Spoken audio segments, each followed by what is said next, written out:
Hello guys, तो इस video में हम पूरा का पूरा नाइव बेस क्लासिफायर समझने वाले हैं। उसकी पूरी डेरिवेशन भी हम ड्राइव करेंगे, कैसे उससे हम प्रेडिक्शन करते हैं, सब कुछ हम देखने वाले हैं इसी एक वीडियो में। तो जैसे कि मैंने आपको पिछली वीडियो में याद होगा कि एक चीज़ बताई थी कि कोई टेक्स्ट मैसेज है, हमें उसको डिटेक्ट करना है कि वो स्पैम है या नहीं है। ठीक है, तो सपोज़ मेरे पास कोई एक मैसेज है एक्स। ठीक है, एक्स मेरे पास एक मैसेज है, उस पर लिखा है I will call you later.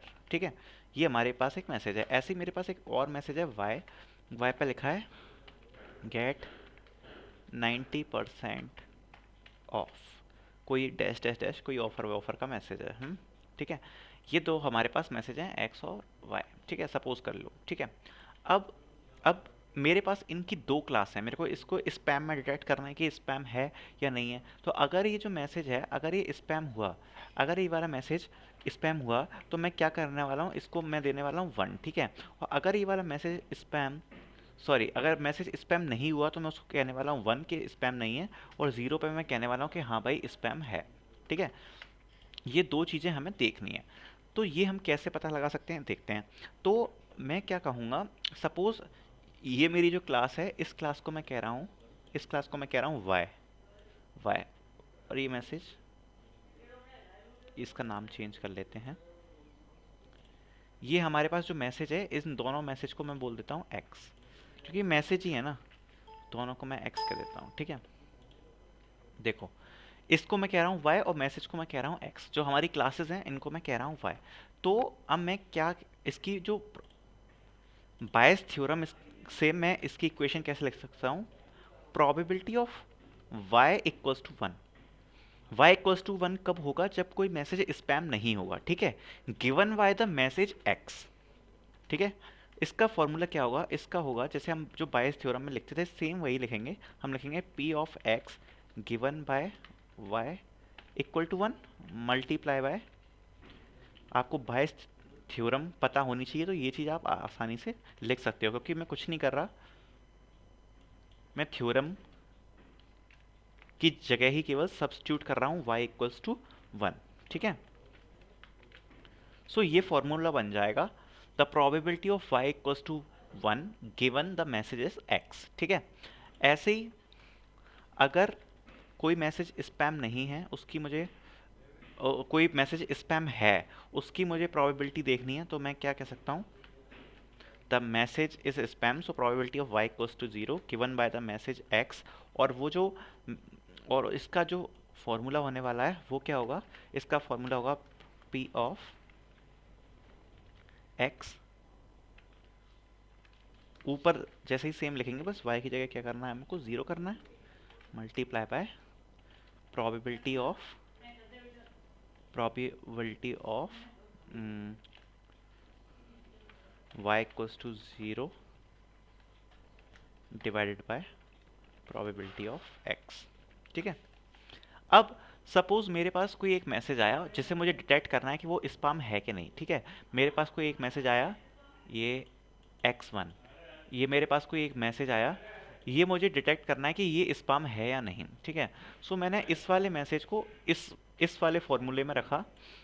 जब इस मैसेज को मैंने इस वाले फॉर्मूले में लिखा, तो सपोज जो मेरे पास प्रोबेबिलिटी निकल के आई वो थी 0.65, और जब मैंने इस वाले में रखा, तो अगर ये 0.65 है, तो इसकी तो वैल्यू पता है हमको 0.35 ही आएगी, क्योंकि टोटल प्रोबेबिलिटी तो 1 ही होती है ना। सो फर्स्ट वाले से आई 0.65 और सेकंड से आई 0.35।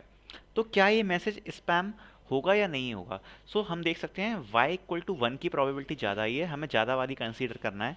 चूँकि इसकी प्रोबेबिलिटी ज़्यादा ही है, तो हम क्या करेंगे, हम बोलेंगे ये वाला मैसेज की जो क्लास है वो है 1, मीन्स ये वाला जो मैसेज है वो स्पैम नहीं है ना, ये वाला मैसेज जो है वो स्पैम नहीं है। ठीक है, ये हमारे पास पूरी एक चीज़ ड्राइव होकर आ गई। ठीक है, कि हम कैसे निकालते हैं, ये मैंने आपको क्लियर कर दिया। अब अब आती है अपने पास एक मेन समस्या, कि हाँ भाई बहुत अच्छी बात है, ये सब हमें चीज़ें पता चल गई। तो सबसे पहले हम इन चीज़ों को एक बार पहले मैं आपको बता देता हूँ कि इन टर्म्स को क्या बोलते हैं। ठीक है, इन टर्म्स को क्या बोलते हैं। सो इसको हम बोलते हैं पोस्टीरियर प्रोबेबिलिटी। ठीक है, ये वाली जो है ना, जिसके हमने एलएचएस वाली जो टर्म है, इसको क्या बोलते हैं हम? Posterior probability. लिख देता हूँ मैं, पोस्टीरियर प्रोबेबिलिटी। ठीक है, जो आप हमारी जो ऊपर वाली चीज़ देख रहे हो ना, ये, इसको तो हम जानते हैं, इसको क्या बोलते हैं? इसको बोलते हैं हम conditional probability of x given y. ठीक है, ये वाली जो चीज़ हो जाएगी वो हो जाएगी conditional probability of x given y, multiply by y equals to 1 है, तो ये चीज़ तो हमें दी हुई है, तो इसको हम बोलेंगे, क्या बोलते हैं इसको? इसको बोलते हैं हम प्रायर प्रोबेबिलिटी, प्रायर प्रोबेबिलिटी। ठीक है, और डिवाइड बाय जो हम पी एक्स कर रहे हैं, इसको बोलते हैं हम नॉर्मलाइज कंडीशन, नॉर्मलाइजेशन। सो अब हमारे फॉर्मूले में हमें क्लियर है कि नाइफ बेस से जब हमें प्रेडिक्ट करना है तो क्या करना है कि वैल्यू निकालनी है जिसकी भी हाई होगी, हम बता देंगे स्पैम है कि नहीं, y इक्वल टू 1 पे निकाल लेंगे, y इक्वल टू 0 पे निकाल लेंगे, जिस पे भी हाई है बोल देंगे कि स्पैम मैसेज है या नहीं है। अब आप देख सकते हो उन दोनों ही फॉर्मूले में divide by P x, probability of x, ये वाली जो चीज़ है ये कॉमन है। तो अगर दोनों को ही हम सेम चीज़ से डिवाइड कर रहे हैं तो इसको हम, ये ऑप्शनल है, इसको हम नेगलेक्ट कर सकते हैं, क्योंकि जो वैल्यू डिपेंड करेगी वो केवल ऊपर वाले से ही डिपेंड करेगी, क्योंकि डिवाइड तो सेम ही चीज़ से हो रहा है, तो नीचे वाली को हम नेगलेक्ट कर सकते हैं। तो इसका जो हाइपोथेसिस बनेगा, इसका जो हाइपोथेसिस बनेगा वो क्या बनेगा? इसका जो फाइनल हाइपोथेसिस है वो हम कह सकते हैं आर्ग मैक्स ऑफ पी, ठीक है, x given by y i multiply by probability of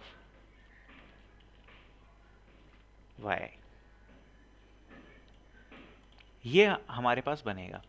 अब हमारे पास ये जो बनेगा वो ऐसा क्यों बना, उसका रीज़न आपको समझ में आ रहा है? हमने नीचे वाली टर्म हटा दी, नीचे वाली हमने हाइपोथेसिस की टर्म हटा दी, हमने ऊपर वाली ली p ऑफ x और वाई आई, मतलब हम सारी क्लास में इटरेट करेंगे multiply by probability of y i, ये जिसका भी हाईएस्ट निकल के आएगा वही हमारे क्लास लेवल को प्रेडिक्ट करने में हेल्पफुल होगा। सो ये नाइव बेस का फॉर्मूला है। ठीक है, अब इस फॉर्मूले में वैल्यूज़ निकालने के लिए, इस फॉर्मूले में वैल्यूज़ कैसे आएंगी? ठीक है, ये तो हमारी, ये आ गई हमारी प्रॉब्लम। ठीक है, ये हमारी नाइव बेस की प्रॉब्लम आ गई कि इसमें हम वैल्यूज़ पुट करेंगे तो आ जाएगा। अब इसमें हमें ये दो वैल्यूज़ निकालनी है, सो प्रोबेबिलिटी ऑफ वाई आई कैसे निकालेंगे वो मैं सबसे पहले बता देता हूँ। प्रोबेबिलिटी ऑफ वाई आई, ठीक है, अब प्रोबेबिलिटी ऑफ वाई आई कैसे आएगी? सपोज ये वाई क्या है, ये y फॉर 1 लेते हैं हम, y की दो क्लास हैं 1 और 0, so probability of y equal to 1 लेते हैं हम। ठीक है, तो ये कैसे आएगा? Probability of y equals to 1। इसके लिए हम क्या करेंगे? सिंपल सी चीज़ है कि हमारे पूरे डेटा सेट में, पूरे डेटा सेट में 1 क्या था? 1 था हमारा नॉट स्पैम। ठीक है, जितने भी नॉट स्पैम वाले मैसेज हैं उनका काउंट करेंगे, नॉट स्पैम वाले मैसेज का काउंट, और उसको डिवाइड कर देंगे किससे? टोटल मैसेज से। Simple. Probability of y i कैसे पता पड़ेगी? Total not spam count divide by total message. ठीक है, ऐसे ही probability of y equals to 0 कैसे पता पड़ेगी? काउंट ऑफ स्पैम मैसेज की class divided by total message के क्लास, है ना। तो सपोज मेरे पास पूरे डेटा सेट में 100 ऑब्जर्वेशन पॉइंट हैं, जिसमें 60 मैसेज हैं स्पैम वाले और 40 हैं नॉन स्पैम वाले। सो जो नॉट स्पैम वाले की प्रोबेबिलिटी है वो हो जाएगी 40 डिवाइडेड बाय 100, है ना, यही हो जाएगी। सो 0.4, और इसकी कितनी हो जाएगी? 0.6 हो जाएगी, है ना, ऐसे निकल जाएगी। ठीक है, तो ये चीज़ भी अब हमको समझ में आ गई। तो हमारे फॉर्मूले में हमने p ऑफ वाई आई तो निकाल लिया ऐसे, अब बचा हाइपोथेसिस में p of x given by y i. ठीक है, ये कैसे निकालेंगे? ये थोड़ी सी ट्रिकी चीज़ है, इतनी ट्रिकी कुछ ज़्यादा खास नहीं है, लेकिन हम इसको कैसे निकालेंगे इसको मैं बताता हूँ। ठीक है, अगर मेरे को ये निकालना है, अब ध्यान से समझना, ये निकालना है तो हम कैसे निकालेंगे? So arg max of x given by y i. अब x क्या है? मैसेज है। ठीक है, एक्स हमारा मैसेज ही तो है, एक्स हमारा क्या रिप्रेजेंट कर रहा था, मैसेज को। सो मैं क्या इसको ऐसे लिख सकता हूँ, हम टॉपिक का नाम लिख लेते हैं, हम निकालने की कोशिश कर रहे हैं p of x given y है। सो जो हमारा मैसेज था वो था एक्स, तो मैं उस मैसेज, पूरा मैसेज एक्स है तो उसके हम वर्ड्स को क्या मैं ऐसे बोल सकता हूँ, उसके वर्ड्स होंगे x1, x2, x3, x4 dash dash dash x v. ठीक है, गिवन बाय वाई है, ये चीज़ मैं बोल सकता हूँ, बिल्कुल बोल सकता हूँ।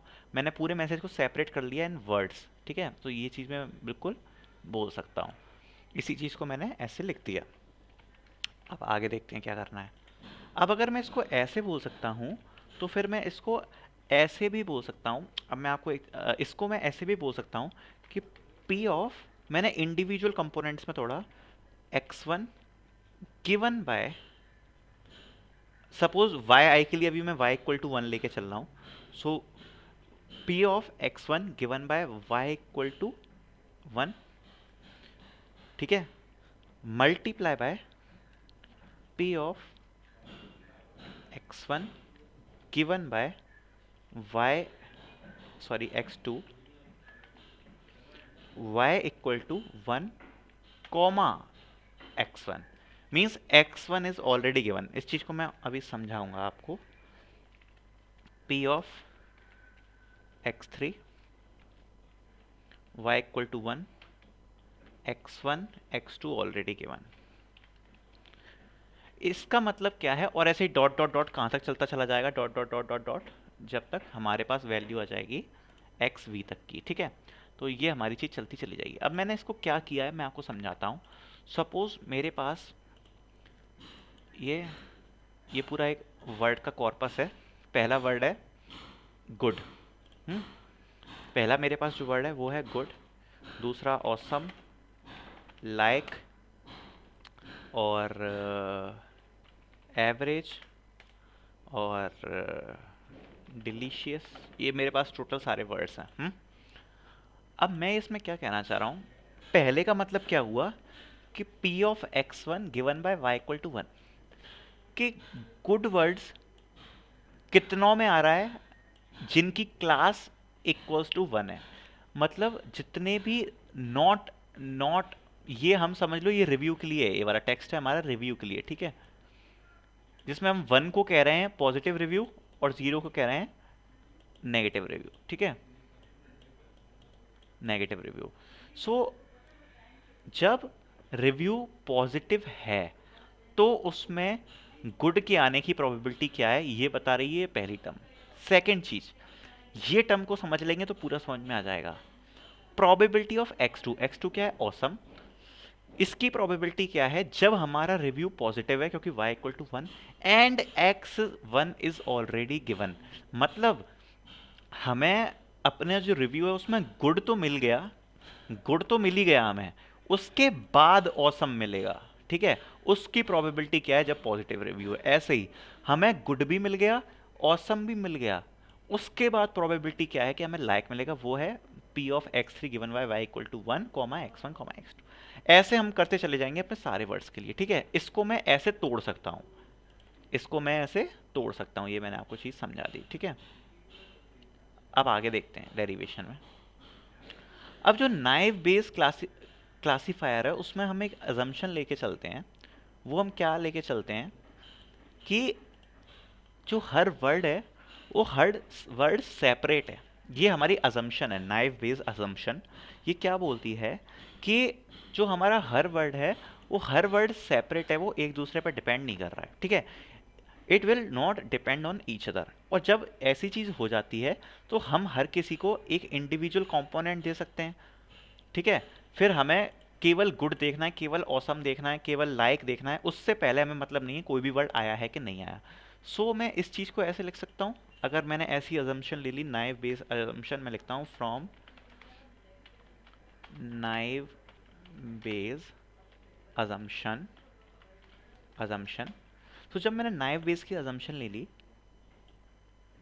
उसके बाद मैं क्या कह रहा हूँ, उसके बाद मैं इस चीज़ को ऐसे लिखूंगा।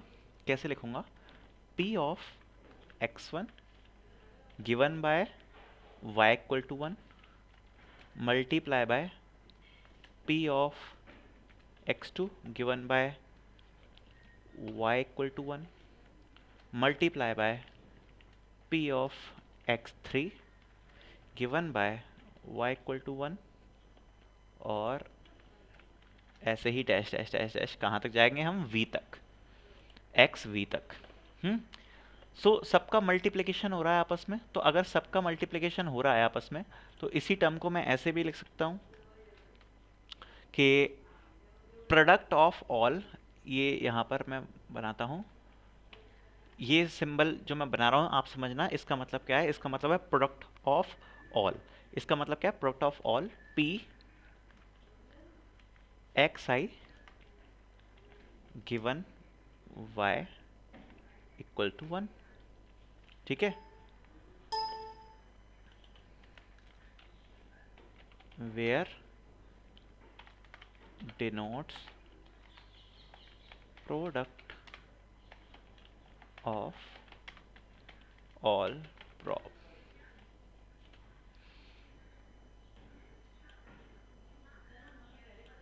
ठीक है, सो हमारा जो डेरिवेशन निकल के आ गया वो आ गया product of all probabilities of x i given by y equals to 1।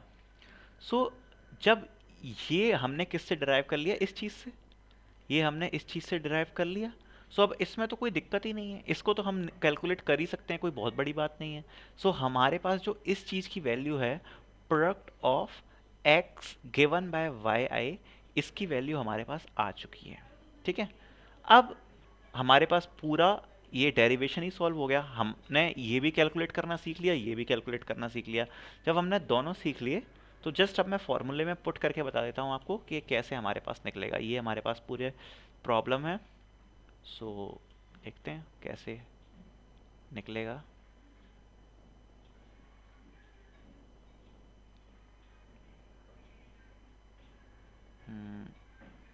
मिट जा, हाँ चलो। So probability of y equals to 1 given by x, suppose हमें ये कैलकुलेट करना है। सो उसके लिए जो हमारी सबसे फर्स्ट जो हमारा ऊपर वाला पोर्शन है वो आता है ये, हमें मैक्सिमम देखना वैल्यू इसका। So product of x given by y i, इसको हम कैसे लिख सकते हैं? हम लिख सकते हैं product of all p of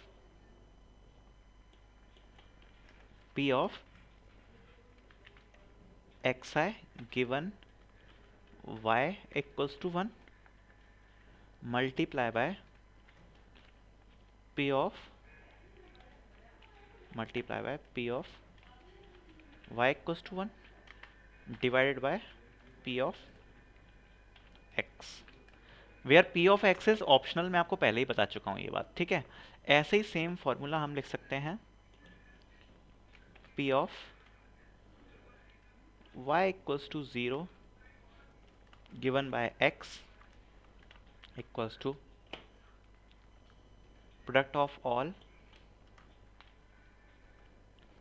p of x i given y equals to 0 multiplication of p of y equals to 1 divide by p of x। So ये अब हम कैलकुलेट कर सकते हैं। अब दोनों में से जिसकी भी वैल्यू हाईएस्ट आ गई हम उसी क्लास लेवल में क्लासिफाई कर देंगे नाइव बेस को, है ना। सो नाइव बेस पूरा क्लियर हो ही गया। अब आपके पास कुछ है नहीं, वेयर ये जो p प्रोबेबिलिटी ऑफ x जो है वो ऑप्शनल है, और प्रोबेबिलिटी ऑफ x को आप चाहो तो इग्नोर कर सकते हो। और अगर आपको इसकी वैल्यू भी सब्स्टिट्यूट करनी है p ऑफ x की, तो p ऑफ x की वैल्यू क्या आएगी वो भी मैं बता देता हूँ। p ऑफ x की जो वैल्यू आएगी वो क्या आएगी? तो जो p ऑफ x की वैल्यू आएगी वो आएगी p of x given y equals to 0 multiply by p of x equals to 0 plus p of x y equals to 1 multiply by p of y equals to 1। ये value आप substitute कर सकते हो, चूंकि ये नॉर्मलाइज करने के लिए होती है, सो आपको, आप चाहो तो इसको इग्नोर भी कर सकते हो।